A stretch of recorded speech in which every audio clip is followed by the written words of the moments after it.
your YouTube and that. Welcome to my channel. Hi guys. Kila mtu anaanzanga hivyo. Hatuanzi hivyo, tunaanza greetings of the new season. Greetings of the new year. Greetings. Be sending emails the next few days. Greetings of the new year. Greetings of 2021. Ama tunafanya hivyo. Alright. Happy New Year, everybody. I hope you've ushered in 2021 in a happy and loving way and joyous and safe. Audrey, huh? Let's continue. I'm sorry. I have new cheerleaders today. I'm so excited, and I just wanted to share. So, as from the title of the video, it's reviewing 2020, or rather, this is how it went down. I also thought of calling it Death to 2020. I hope you watched that series of documentary, whatever it is. This is something just thought of, and it was a matter of me reflecting on what the year has been like and what are some of the things I've taken from it, be it negative, be it positive. The year 2020, it has been a year of many fasts, a year of learning to live on the positive side despite being faced by negativity, the year of letting go of insecurities, the year of seeing how God has blessed me immeasurably, the year of dreams coming true, and most importantly, growth, the year of learning to be open and saying, I love you to the people you love given any chance, the year of purpose. But all this, one of the biggest challenges I was faced with was mental health. This is one thing I always knew I would never suffer from myself. Like, I've always known myself to be very strong. Woman, don't cry. Huh? I've always known myself to be very strong, and I never saw myself coming to a point where there's mental issues. And it's something that happened to a lot of people. If there's one year where there's been an emphasis on mental health, then it has been 2020. And I believe it was affecting us because everything that happened gave us the opportunity to look within ourselves and maybe focus on the insecurities we have, like I mentioned, the negativity around us, and just how we can get better. So in short, your mind or your mental status has never been challenging in such a sense, you see. So that is something that affected most of us. Me personally, it was just being worried about what the future holds, because it's my final year of my master's, final year of being with my scholarship. The only reason why I was in South Africa is because of the scholarship, and it ending, I don't know what next. There's no jobs. Obviously, there's COVID there. The economy is going to shit. Sorry for swearing. The economy is going to like the lowest end. People are being retrenched. Just hearing stories from people about losing their jobs was scary, and I'm applying for jobs. So you're scared. You're like, okay, God, what next? I don't know what's going to happen. So that stress, coupled with the stress of wanting to finish a master's whereby you don't even have access to like facilities that will enable you to finish the master's, was very challenging. And I know, like on my Instagram and whatnot, I always seemed happy. That's the one thing that for me, I'd like to say shocked me, and I wasn't really proud of it. It was like I was putting up a face, but I wasn't happy. I wasn't feeling fine, and all that I did just to maybe try and keep myself sane, but it wasn't working, because it's the one time I felt like I was going towards depression. And then also being moved from where I was used to staying to another environment where, like, I don't know if any of you feels this, but there's a way structures also affect how you can be. So those specific structure, I always call it a jail, looked like a jail to me. So I was like, I'm in prison. So it doesn't even make sense. It doesn't help. So my mental status just went like literally to the worst of it. And the best I could do was sleep. Yeah, you know, when you sleep, you think, oh, I've forgotten my stress or nothing. There's no problems anymore.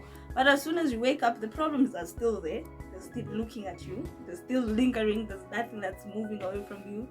So probably how I approached the whole thing was not okay, but I'm not going to beat myself up because I've learned. I know how to deal with such a situation should I be faced with it again.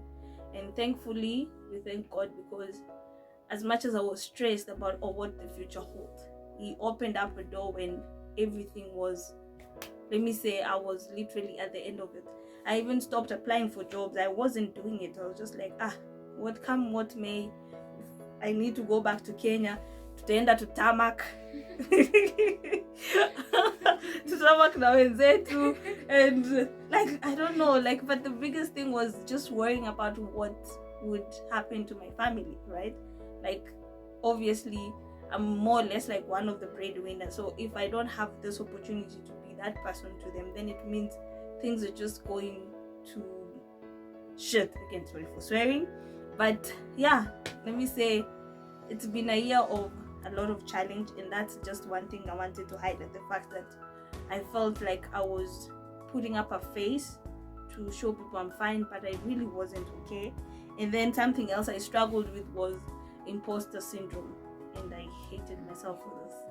I felt like I was not enough. Like, on a serious note, I just was not enough. And each time people will be like, oh, Jane, you have a whole master's, which I still don't have anyway. For those of you saying I was having it, I take your prayers, thank you. But people are like, oh, you have your degree, you have your honors, you're doing fashion design, you're doing all those things I'm doing, right? But at the end of the day, I was literally looking at them and asking myself, why are you praising me? Because I don't feel like I've done anything. It doesn't feel enough to me, you understand? So just getting that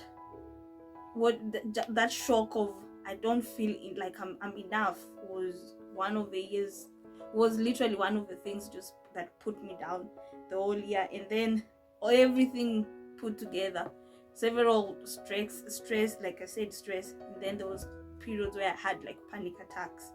The only one time a panic attack happened to me was when I was about to write an exam that I failed, an exam that I knew I would fail. So it has never happened to me again, but this year it was more of a constant.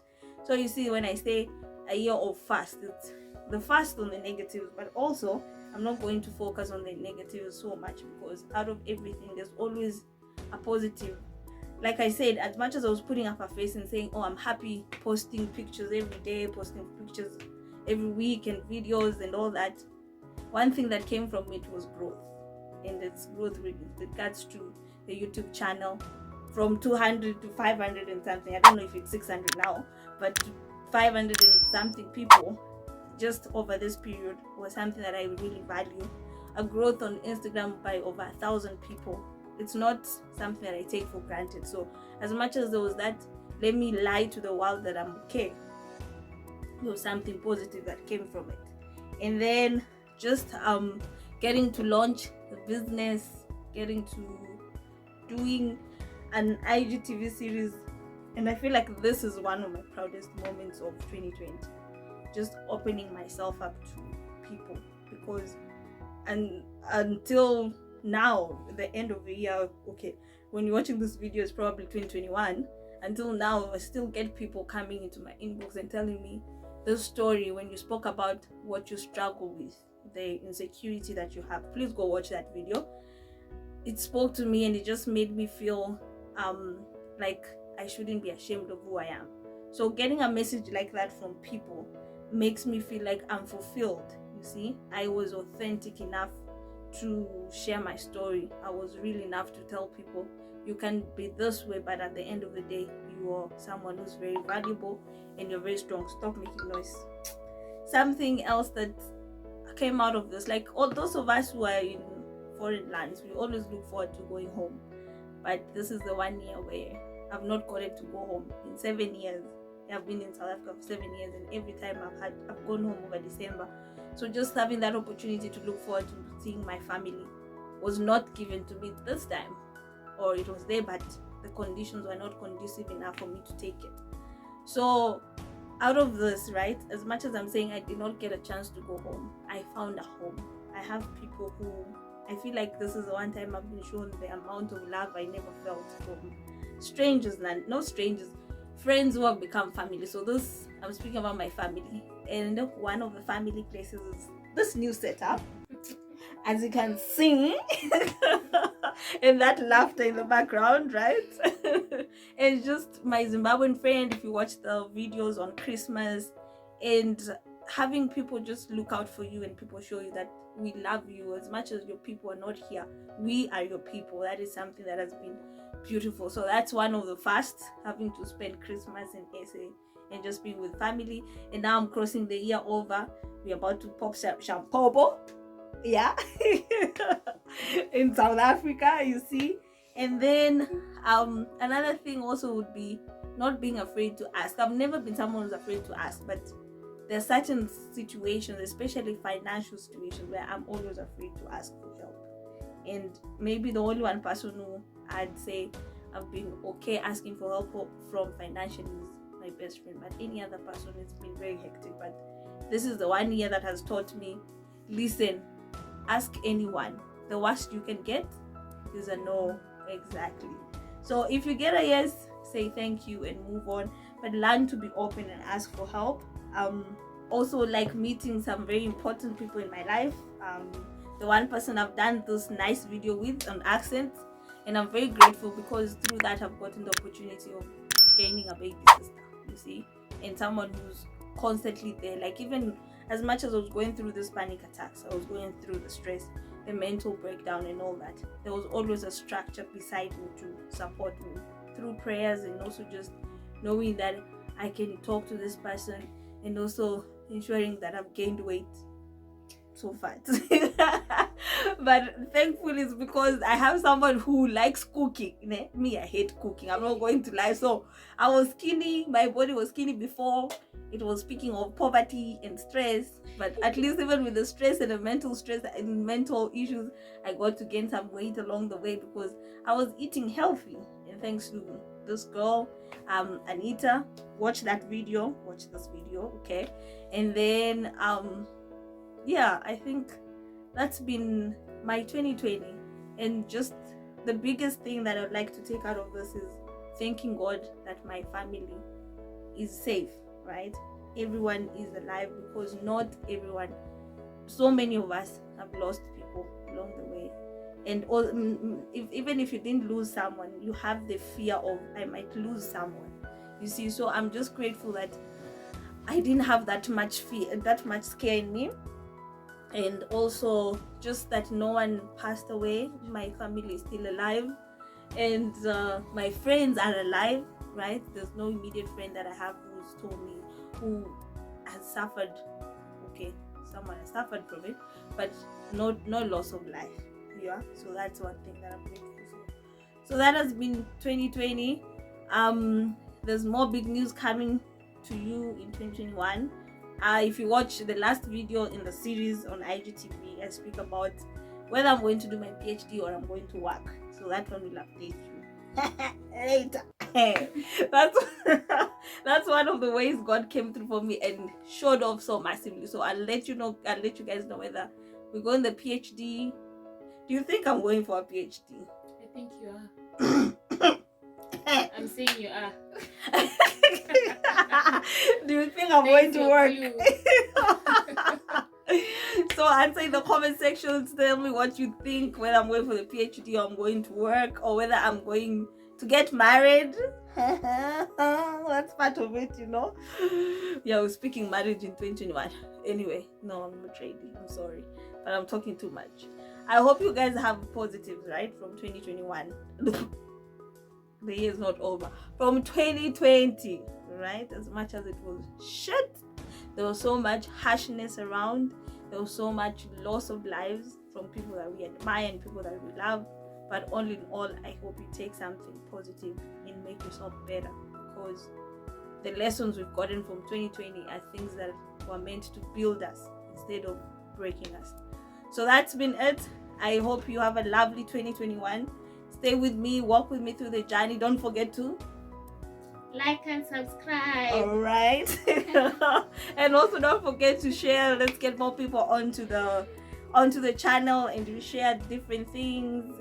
yeah, I promise you guys something. Like, there will be nice content this coming 2021, I promise. And I won't be I'm just joking. And I won't be lazy, I promise you. On my honor, the Scout's promise. On my honor, I promise not to be lazy and bring you content every time. May God bless you guys and take care of yourselves. Mwah. Mwah. Bye.